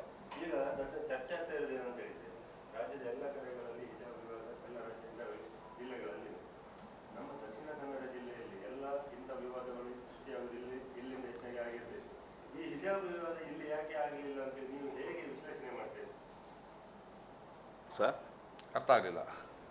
ದಕ್ಷಿಣ ಕನ್ನಡ ಜಿಲ್ಲೆಯಲ್ಲಿ ಹಿಜಾಬ್ ವಿವಾದ ಸೃಷ್ಟಿಯಾಗಲಿಲ್ಲ, ಅದು ಯಾಕೆ ಕಾರಣ ಆಗಿರ್ಬೋದು ಅಂತ ಹೇಗೆ ಅಂತ ನೀವು ಸೃಷ್ಟಿಯಾಗಲಿಲ್ಲ? ಸೃಷ್ಟಿಯಾಗಿದೆ ಇಲ್ಲಿಂದಲ್ಲ, ಈಗ ಇಲ್ಲಿ ಈ ಹಿಂದೆ ಅಲ್ಲ, ಸೃಷ್ಟಿಯಾಗಿದೆ ಈ ಕಡೆಯಿಂದ ಅಲ್ಲ. ದಕ್ಷಿಣ ಕನ್ನಡದಲ್ಲಿ ಯಾವುದೇ ಘಟನೆಗಳಾಗಿಲ್ಲ ಅಂತ ಆಗಿಲ್ಲ. ಹಾಗಿದ್ರೆ ಇಲ್ಲಿ ಪ್ರಬುದ್ಧತೆ ಚೆನ್ನಾಗಿ ಆಗ್ತಾ ಇದೆ ಅಂತ ಸಂತೋಷ ಪಡ್ಬೇಕು. ಪ್ರಬುದ್ಧರಾಗ್ತಾ ಇದ್ದಾರೆ, ಇಲ್ಲಿ ಪ್ರಬುದ್ಧರಾಗ್ತಾ ಇದ್ದಾರೆ, ಇಲ್ಲಿನ ವಿದ್ಯಾವಂತರು ನಿಜವಾಗ್ಲೂ ಕೂಡ ಸಂವಿಧಾನದ ಹಕ್ಕು ಅಂತ ಅರ್ಥ ಮಾಡ್ಕೊಳ್ತಿದ್ದಾರೆ. ಈ ತರ ಧಾರ್ಮಿಕ ಸಂಘರ್ಷಕ್ಕೆ ನಮ್ಗೆ ಅವಶ್ಯಕತೆ ಇಲ್ಲ ಅಂತ ಅರ್ಥ ಮಾಡ್ಕೊಳ್ತಿದ್ದಾರೆ. ನಾವು ಅವ್ರಿಗೆ ಧನ್ಯವಾದ ಹೇಳ್ಬೇಕು.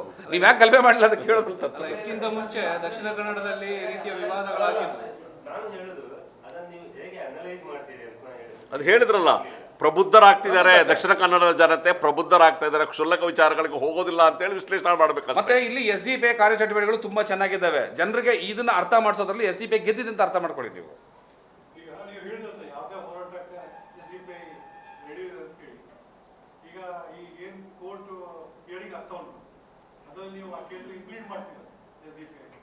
ಇಲ್ಲ ಸರ್, ನೋಡಿ, ನಾವು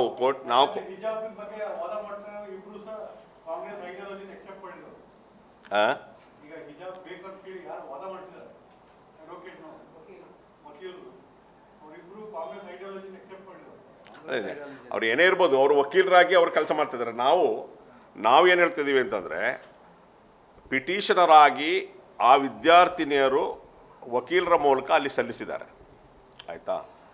ನಾವು ನೈತಿಕವಾಗಿ ಅವ್ರಿಗೆ ಬೆಂಬಲವನ್ನು ಕೊಡ್ತೇವೆ. ಕಾರಣ ಏನು ಅಂತ ಹೇಳಿದರೆ, ಅವರ ಸಂವಿಧಾನಬದ್ಧವಾದಂಥ ಹಕ್ಕು ಮತ್ತು ವೈಯಕ್ತಿಕ ಸ್ವಾತಂತ್ರ್ಯದ ಹಕ್ಕನ್ನು ಮೊಟಕುಗೊಳಿಸಲಾದ ಕಾರಣಕ್ಕೆ ಅವರ ಬೆನ್ನ ಹಿಂದೆ ಇದ್ದೀವಿ. ಅವರಿಗೆ ನೈತಿಕವಾದಂಥ ಎಲ್ಲ ಬೆಂಬಲವನ್ನು ನಾವು ಕೊಡ್ತೇವೆ. ಯಾಕಂದರೆ ಅಲ್ಲಿ ಆಲ್ರೆಡಿ ಹಲವಾರು ಅರ್ಜಿಗಳು ಸಲ್ಲಿಕೆ ಆಗಿದೆ. ಹಲವಾರು ಒಳ್ಳೊಳ್ಳೆ ಅಡ್ವೊಕೇಟ್ಗಳು ನೆನ್ನೆ ಪ್ರೊಫೆಸರ್ ರವಿವರ್ಮ ಕುಮಾರ್ ಆಗಿದ್ದಾರೆ, ಮೊನ್ನೆ ಸಂಜಯ್ ಹೆಗಡೆ ಅವರು ಮಾಡಿದರು. ಇನ್ನೂ ತುಂಬ ಜನ ಅಡ್ವೊಕೇಟ್ಸ್ಗಳು ಸುಪ್ರೀಂ ಕೋರ್ಟ್ನ ಅಡ್ವೊಕೇಟ್ಗಳು ಕೂಡ ಕೇಳ್ತಾ ಇದ್ದಾರೆ, ನಮಗೂ ಕೂಡ ವಾದ ಮಾಡಲಿಕ್ಕೆ ಅವಕಾಶ ಕೊಡಿ ಅಂತ. ಅದರ ನಡುವೆ ನಾವೊಬ್ಬರು ವಕೀಲರನ್ನ ನೇಮಿಸುವಂಥದ್ದು ಅರ್ಥ ಇಲ್ಲ. ನಮಗೆ ವಿಶ್ವಾಸವಿದೆ ಕೋರ್ಟ್ನಲ್ಲಿ ಒಂದು ಒಳ್ಳೆಯ ತೀರ್ಪು, ಅಂದರೆ ಜನಪರವಾದಂಥ ಮತ್ತು ಸಂವಿಧಾನಬದ್ಧವಾದಂಥ ತೀರ್ಪು ಬರ್ತದೆ ಅಂತೇಳಿ ನಮಗೆ ನಂಬಿಕೆ ಇದೆ ಕೋರ್ಟ್ನಲ್ಲಿ. ಈ ಬಿಜೆಪಿ ಮುಖಂಡರೆಲ್ಲ SDPI ಮತ್ತು PFI ಬ್ಯಾನ್ ಮಾಡಬೇಕಂತ ಹೇಳ್ತಾ ಇದ್ದಾರೆ. ಸರ್ಕಾರ ಬಂದ ನಂತರ ಅವರು ಏನು ಹೇಳ್ತಾ ಇಲ್ಲ, ಹೊಂದಾಣಿಕೆ ಆಗಿದೆ, ಒಪ್ಪಂದ ಆಗಿದೆ ಅಂತ. ಈ ಪ್ರಶ್ನೆ ನಾನು ಈಗಲೇ ಉತ್ತರ ಕೊಟ್ಟೆ ನೋಡಿ. ಅವರು ಬ್ಯಾನ್ ಅಲ್ಲ, ನಮ್ಮನ್ನು ಏನು ಮಾಡಿದರೂ ಕೂಡ ನಾವು ಈ ದೇಶದ ಸಂವಿಧಾನಬದ್ಧವಾಗಿ ಕಾರ್ಯಾಚರಿಸುವಂತಹ ಒಂದು ಪಕ್ಷ. ಈ BJP RSN ಅನ್ನುವಂಥದ್ದು ಈ ದೇಶದ ಸಂವಿಧಾನಕ್ಕೆ ವಿರೋಧವಾಗಿ ನಡೆಯುವಂಥ ಪಕ್ಷ. ಅವರು ಈ ದೇಶದ ವಿರೋಧಿಗಳು, ಸಂವಿಧಾನದ ವಿರೋಧಿಗಳು, ಜನಸಾಮಾನ್ಯರ ವಿರೋಧಿಗಳು, ಬಡವರ ವಿರೋಧಿಗಳು, ರೈತರ ವಿರೋಧಿಗಳು. ಹಾಗಾಗಿ ಅವರೊಂದಿಗೆ ಯಾವುದೇ ರೀತಿಯ ಹೊಂದಾಣಿಕೆ ಆಗಲಿ ಅದನ್ನು ಮಾಡಲಿಕ್ಕೆ ಸಾಧ್ಯನೇ ಇಲ್ಲ. ನಾವು ಸೈದ್ಧಾಂತಿಕವಾಗಿ ನಮ್ಮಷ್ಟು ಹೋರಾಡುವಂಥ ಪಕ್ಷ ಅವರ ವಿರುದ್ಧ ಬೇರೆ ಯಾವ ಪಕ್ಷನೂ ಇಲ್ಲ.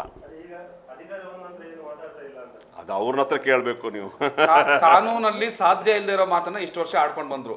ಒಂದು ಪಕ್ಷವನ್ನ ಬ್ಯಾನ್ ಮಾಡುವಂಥದ್ದು ಅಸಾಧ್ಯ, ಅದು ಅವಿವೇಕದ ಮಾತು ಅಂತ ಆಗಿದೆ. ಈಗ ಮುಂದಿನ ದಿವಸ ಯಾವತ್ತಾದರೂ ಅವರು ಪತ್ರಿಕಾಗೋಷ್ಠಿ ಮಾಡುವಾಗ ಇದೇ ಮಾತನ್ನು ಏನಾದರೂ ಪುನರುಚ್ಚಾರ ಮಾಡಿದ್ರೆ ತಾವುಗಳು ಅವ್ರನ್ನ ಪ್ರಶ್ನೆ ಮಾಡಿ, ಅಧಿಕಾರದಲ್ಲಿದ್ದಾಗ ಈ ಕೆಲಸವನ್ನ ಮಾತಾಡಲಿಲ್ಲ ನೀವು, ಯಾಕೆಂದ್ರೆ ಆಗಲ್ಲ ಅಂತ ಗೊತ್ತು, ಈಗ ಯಾಕೆ ಈ ಪ್ರಶ್ನೆಯನ್ನು ಮತ್ತೆ ಇದನ್ನ ಮಾಡ್ತಾ ಇದ್ದೀರಾ ಅಂತ ನೀವು ಅವ್ರನ್ನ ಪ್ರಶ್ನೆ ಮಾಡಬೇಕು. ಈಗ ಈ ಇಶ್ಯೂನ ಮೊನ್ನೆ ಒಂದು ಪಿಟಿಷನ್ ಹಾಕಿದ್ರು, ಈ 5 ರಾಜ್ಯದ ಚುನಾವಣೆ ಆಗ್ತಾ ಇದೆ, ಅಲ್ಲಿ ತನಕ ಅದನ್ನು ಮುಂದೂಡಿ ಇದೆಲ್ಲ ಒಂದು ಕಡೆ ರಾಜಕೀಯವಾಗಿ ಬಳಕೆ ಮಾಡ್ಕೊತಾ ಇದ್ದೀರಾ ನೀವು ಅಂತ ಆಗ್ತಾ ಇಲ್ಲ. ವಿದ್ಯಾರ್ಥಿನಿಗೆ ಯಾಕೆ ಬೇಕು 5 ರಾಜ್ಯ ಚುನಾವಣೆ ಫಲಿತಾಂಶ ಆದರೆ ಇದಕ್ಕೆ BJP ಉತ್ತರ ಕೊಡಬೇಕು. ಯಾಕಂದ್ರೆ 5 ರಾಜ್ಯಗಳಲ್ಲಿ ಚುನಾವಣೆ ಗೆಲ್ಲುವಂಥ ಅನಿವಾರ್ಯವಾದಂಥ ಪರಿಸ್ಥಿತಿ ಬಿದ್ದಿರೋದು ಅವರು ಒಂದು. ಎರಡನೇದು, ಜನವರಿ 26ನೇ ತಾರೀಕು ಏನು ಸ್ಟೂಡೆಂಟ್ಸ್ ಹಾಕೋದಕ್ಕೂ 5 ರಾಜ್ಯಗಳು ಚುನಾವಣೆಗೂ ಸ್ಟೂಡೆಂಟ್ಸ್ಗೆ ಏನು ಸಂಬಂಧ ಇರೋದಿಲ್ಲ. ಅದು BJP ಸರ್ಕಾರ ಹೇಳ್ಬೇಕು. ಯಾಕಂದ್ರೆ ಇಲ್ಲಿ ಆಡಳಿತ ಮಾಡ್ತಾ ಇರೋದು BJP ಸರ್ಕಾರ, SDPI ಅಲ್ಲ. ನಾವು ಇದನ್ನು ವಿವಾದ ಬೆಳೆಸೋದು ಅಥವಾ ಸರ್ಕಾರಿ ಸಮಸ್ಯೆಯಾಗಿ ಪರಿವರ್ತನೆ ಮಾಡೋದಕ್ಕೂ ನಮ್ಗೆ ಹಕ್ಕಿಲ್ಲ, ನಮಗೆ ಸಾಧ್ಯವೂ ಇಲ್ಲ. ಈಗ ಇದೇನು ಅಂತಂದರೆ, ಯಾವಾಗ ಕೇಸರಿಯ ವಿರುದ್ಧ ನಾರಾಯಣ ಗುರುಗಳ ಹಳದಿ ಶಾಲೆಗಳನ್ನು ಇಲ್ಲಿ ಹೆಚ್ಚು ಚಾಲನೆಗೆ ಬಂತು, ಅಥವಾ RSSನ ಮುಖಂಡರೇ BJP ವಿರುದ್ಧ ತಿರುಗಿ ನಿಂತು ಈ ನೆಲದ ಹಿಂದುಳಿದ ವರ್ಗದವ್ರನ್ನ ನೀವು ಕೇವಲ ಕಾಲಾಳುಗಳಾಗಿ ಬೆಳೆಸ್ತಾ ಇದ್ದೀರಿ, ನಮ್ಮ ಆಧ್ಯಾತ್ಮಿಕ ಗುರು ನಾರಾಯಣ ಗುರುಗಳಿಗೆ ಅವಮಾನ ಮಾಡಿದ್ರಿಂದ ತಿರುಗಿ ಬಿದ್ದರು, ಆಗ ಕೇಸರಿಯನ್ನು ಮತ್ತೆ ಮುನ್ನೆಲೆಗೆ ತರೋದು ಹೇಗೆ ಅಂತ ಯೋಚನೆ ಮಾಡಿದಂತಹ ಕುತಂತ್ರದ ಪರಿಣಾಮ ಇದು. ನೀವೆಲ್ಲರೂ ಕೂಡ ವಿಡಿಯೋಗಳಲ್ಲಿ ನೋಡಿದಿರಿ, ಏನು ಇನೋವಾಗಳಲ್ಲಿ ಸಾವಿರಾರು ಗಟ್ಟಲೆ ಕೇಸಿ ಶಾಲೆಗಳನ್ನ ತೊಗೊಂಡು ಬಂದು ಹುಡುಗರಿಗೆ ಹಂಚ್ತಾ ಮತ್ತೆ ಮಾತಾಡ್ತಾರೆ, ನೀವು ಹಿಂಗೆ ಮಾಡಬೇಕು, ಹಿಂಗೆ ಗಲಾಟೆ ಮಾಡಬೇಕು, ಮತ್ತು ನೀವೆಲ್ಲಿವರೆಗೂ ಕೂಡ ಗಟ್ಟಿಯಾಗಿ ನಿಲ್ತೀರಿ ಈ ಹೋರಾಟದಲ್ಲಿ ಅಲ್ಲಿಯವರೆಗೂ ನಾವು ನಿಮ್ಮ ಹಿಂದೆ ಇರ್ತೀವಿ ಅಂತ ಸಾಕಷ್ಟು ವಿಡಿಯೋಗಳು ಬೇರೆ ಬೇರೆಯವ್ರು ಮಾತಾಡಿದ್ದಿದೆ. ನೀವೆಲ್ಲಾದರೂ ಒಂದೇ ಒಂದು ತೋರಿಸಿ, SDPI ಆಗಲಿ ಅಥವಾ ಬೇರೆ ಯಾವುದೇ ಸಂಘಟನೆ ಆಗಲಿ ವಿದ್ಯಾರ್ಥಿಗಳಿಗೆ ಈ ಥರ ಕುಮ್ಮಕ್ಕು ಕೊಟ್ಟಂಥ ಒಂದು ಉದಾಹರಣೆ ತೋರಿಸಿ ನೋಡೋಣ, ಒಂದೇ ಒಂದು. ಈಗ 6 ಜನ ವಿದ್ಯಾರ್ಥಿನಿಯರು ವೃತ್ತಿಯಲ್ಲಿ ಯಾರಿದ್ದಾರೆ, ಈಗ ಅವರು ಒಬ್ಬ ಯುವಕ ಯಾರು ಹೇಳ್ತಾರೆ ಅವರು ಅವಾಗ ಮಾತ್ರ ಮಾತಾಡ್ತಾರೆ. ಏನ್ ಮಾತಾಡ್ಬೇಕು, ಈಗ ಕ್ವಶನ್, ಈಗ ಮಾಧ್ಯಮಗಳು ಅವರನ್ನ ಕರೆ ಕೊಟ್ಕೊಳ್ಳಿ, ಫೋನಲ್ಲಿ ಮಾತಾಡ್ತಾರೆ, ಯಾಕೆ ಏನ್ ಮಾತಾಡ್ತೀರಾ, ಏನ್ ಕೇಳ್ತೀರಾ ಅಂತ ಹೇಳಿ ಆ ಹುಡುಗಿಯರ ಹತ್ರ ಅದೇ ಹೇಳಿದ್ರು. ಇದೆಲ್ಲ ಒಂದ್ ಕಡೆ ಪರ್ಫೆಕ್ಟ್ ಆಗಿ ಅವರನ್ನ ಯೂಸ್ ಮಾಡ್ತಾ ಇದ್ದಾರೆ ಅಂತ ಅನ್ಸುತ್ತೆ. ಅವ್ರ ಹತ್ರ ಕೇಳಬೇಕು. ಯಾಕಂದರೆ ಆ ಪೇರೆಂಟ್ಸ್ ಅಲ್ಲ, ಯಾಕಂದರೆ ನಾವು ಗೊತ್ತಿಲ್ಲದ ವಿಚಾರ ಮಾತಾಡ್ಬಾರ್ದು ಸರ್. ಯಾಕಂದರೆ ಆ ವಿದ್ಯಾರ್ಥಿನಿಯರು ಮತ್ತು ಅವರ ಪೋಷಕರು ಅವರ ಒತ್ತಡಗಳು ಏನಿದೆಯೋ ಅವರು ಯಾರೋ ಹೇಳಿದರೆ, ಈಗ ಅವ್ರಿಗೂ ರಘುಪತಿ ಭಟ್ರ ಆರೋಪ ಆದ ತಕ್ಷಣ, ಆರೋಪ ಹೇಳಿದ ತಕ್ಷಣ ಅದು ಆರೋಪ ಆಗಲ್ಲ. ಸಂಘ ಪರಿವಾರ ಆರೋಪ ಮಾಡಿದ ತಕ್ಷಣ ಆರೋಪ ಆಗೋದಿಲ್ಲ. ಅವ್ರಿಗೆ ಒತ್ತಡಗಳಿರ್ತದೆ. ಉದಾಹರಣೆಗೆ ಈಗ ನೋಡಿ, ಆ ಮೊನ್ನೆ ಮಂಡ್ಯದ ವಿದ್ಯಾರ್ಥಿನಿಯ ಬಗ್ಗೆ ಕೂಡ ಒಬ್ಬಳು ಈ ರೀತಿ ಆರೋಪಗಳನ್ನು ಮಾಡಿ ಮೊನ್ನೆ ಅವರ ತಂದೆ ಮತ್ತು ಅವಳು ಇಬ್ಬರು ಅಳ್ತಾ ಒಂದು ವಿಡಿಯೋ ಮಾಡಿ ಇದು ಮಾಡಿದರು. ಸಲ್ಮಾನ್ ಖಾನ್ 5 ಕೋಟಿ ಕೊಟ್ಟರು, ಶಾರುಖ್ ಖಾನ್ 5 ಕೋಟಿ ಕೊಟ್ಟರು ಅಂತ ಹೇಳ್ಬಿಟ್ಟು ಎಲ್ಲ ಕಡೆ ಪ್ರಚಾರ ಮಾಡ್ತಾ ಇದ್ದಾರೆ ಅಂತ ಹೇಳ್ಕೊಂಡು ಹತ್ಕೊಂಡು ಅವರು ವಿಡಿಯೋ ಮಾಡಿದರು. ಈ ರೀತಿ ಅಪಪ್ರಚಾರ ಮಾಡ್ತಾ ಇರ್ತಾರೆ. ಮತ್ತು ವಸ್ತ್ರಗಳ ಬದಲಾವಣೆಯಲ್ಲಿ ನಮ್ಮ ಹಿಂದೂ ಧರ್ಮದಲ್ಲೂ ಕೂಡ ನಾನು ಹೇಳೋದೇನು ಅಂತಂದರೆ, ಪ್ರಕೃತಿ ಕೊಟ್ಟಂಥ ಒಂದು ಗುಣಗಳಿದ್ದಾವೆ. ಹೆಣ್ಣು ಮಕ್ಕಳಿಗೆ ಒಂದು ಹಂತದಲ್ಲಿ ಅವರ ದೇಹ ಪ್ರಕೃತಿ ಬದಲಾವಣೆ ಆಗುತ್ತೆ. ಅಲ್ಲಿವರೆಗೂ ಲಂಗ ಜಾಕೆಟ್ ಹಾಕ್ತಂಥ ಹೆಣ್ಣು ಮಕ್ಕಳು ಇದ್ದಕ್ಕಿದ್ದಾಗೆ ಲಂಗ ದಾವಣಿ ಹಾಕೋಕೆ ಶುರು ಮಾಡ್ತಾರೆ. ನಾನು ನಿನ್ನೆವರೆಗೂ ಯಾಕೆ ನೀನು ಲಂಗ ದಾವಣಿ ಹಾಕಿದ್ದೆ, ಜಾಕೆಟ್ ಹಾಕಿದ್ದೆ, ಈಗ ಯಾಕೆ ಲಂಗ ದಾವಣಿ ಅಂತ ಪ್ರಶ್ನೆ ಮಾಡೋದು ಇದೆಯಾ ಸರ್? ಹಾಗೆ ಅದರಲ್ಲಿ ಅದು ಹಿಂದೂ ಆಗಿರಲಿ, ಮುಸಲ್ಮಾನ್ ಆಗಿರಲಿ, ಕ್ರಿಶ್ಚಿಯನ್ ಆಗಿರಲಿ, ದೇಹ ಪ್ರಕೃತಿ ಬದಲಾವಣೆ ಆದಾಗ ತಮಗೆ ಅನ್ಸುತ್ತೆ, ಅದು ಸಿಕ್ಸ್ ಸೆನ್ಸ್. ಅದು ನಾನು ಒಂದಷ್ಟು ಭಾಗಗಳನ್ನ ಕೆಲವು ಕವರ್ ಮಾಡಬೇಕಾಗುತ್ತೆ. ನಮ್ಮ ಹಿಂದೂ ಮಕ್ಕಳು ಕೂಡ ಮಾಡೋದು ಅದನ್ನೇ. ನಿನ್ನೆವರೆಗೂ ಲಂಗ ಜಾಕೆಟ್ ಹಾಕಿದವರು ಇದ್ದಕ್ಕಿದ್ದಾಗೆ ಲಂಗ ದಾವಣಿ ಆಗ್ತಾರೆ ಅಂತಂದರೆ ಅವರಲ್ಲಾದಂಥ ಕೆಲವು ದೇಹ ಬದಲಾವಣೆಗಳು. ನಾವು ಅದನ್ನು ಗೌರವಿಸಬೇಕು. ಈಗ ತಲೆ ಮೇಲೆ ಬಟ್ಟೆ ಹಾಕಿ ಬನ್ನಿ, ಭಾರತೀಯ ಸಂಸ್ಕೃತಿ ಅಂತ ಹೇಳ್ತಾ ಇದ್ದಂತಹ ಈ ಧರ್ಮದವರು ತಲೆ ಮೇಲಿರೋ ಬಟ್ಟೆ ತೆಗೀರಿ ಅಂತ ಹೇಳೋದ್ರಲ್ಲಿ ಏನು ಅರ್ಥ ಇದೆ ಹೇಳಿ ನೋಡಿ? ಏನಾದರೂ ಒಂದು ಸಣ್ಣದ ಅರ್ಥ, ಅಥವಾ ಈ ಸಮಾಜಕ್ಕೆ ಏನಾದ್ರಿಂದ ಒಳಿತು, ಅಥವಾ ಹೆಣ್ಮಕ್ಳು ಹಿಜಾಬಾಗಿ ಶಾಲೆಗೆ ಹೋಗೋದ್ರಿಂದ ಬೇರೆ ಧರ್ಮದವರಿಗೆ ಯಾವ ರೀತಿಯ ತೊಂದರೆ, ಕಣ್ಣಿಗೆ ಏನಾದರೂ ತೊಂದರೆ ಆಗುತ್ತಾ, ಅಥವಾ ಆ ಹಿಜಾಬು ಧರಿಸಿದಂಥ ಮಕ್ಕಳ ಗಾಳಿ ಸೋಕ್ ಬಂದರೆ ಇವ್ರಿಗೇನಾದ್ರು ಚರ್ಮದ ಕಾಯಿಲೆ ಬರುತ್ತಾ? ಏನಿಲ್ವಲ್ಲ, ಏನಾದರೂ ಒಂದು ರೀಸನ್ ಬೇಕಲ್ವಾ? ಅದರಿಂದ ಇವರ ಭಾವನೆಗೆ ಯಾವ ರೀತಿ ಧಕ್ಕೆ ಆಗುತ್ತೆ? ಒಂದು ಸಣ್ಣ ಅಂಶನಾದರೂ ಕೊಡೋಕೆ ಸಾಧ್ಯ ಇದೆಯಾ? ಇವ್ರು ಹೇಳೋದು ಒಂದೇ, ಧರಿಸ್ಕೊಡುದು. ಅದು ದಬ್ಬಾಳಿಕೆ ಆಯಿತು. ದಬ್ಬಾಳಿಕೆಗೆ ಸೋಲೋದಿಲ್ಲ. ವಿದ್ಯೆ ಇರೋದೇ ನಾವು ಅಭಿಮಾನದಿಂದ ಬದುಕೋದಕ್ಕೆ. ಅಭಿಮಾನವನ್ನೇ ನೀವು ಅಭಿಮಾನ ಶೂನ್ಯರಾಗಿ ಬದುಕಿ ಅಂತ ಹೇಳೋದಾದ್ರೆ ಅಂಥ ವಿದ್ಯೆಗೆ ಬೆಲೆನೇ ಇಲ್ದಂಗೆ ಆಗತ್ತಲ್ಲ ಸರ್?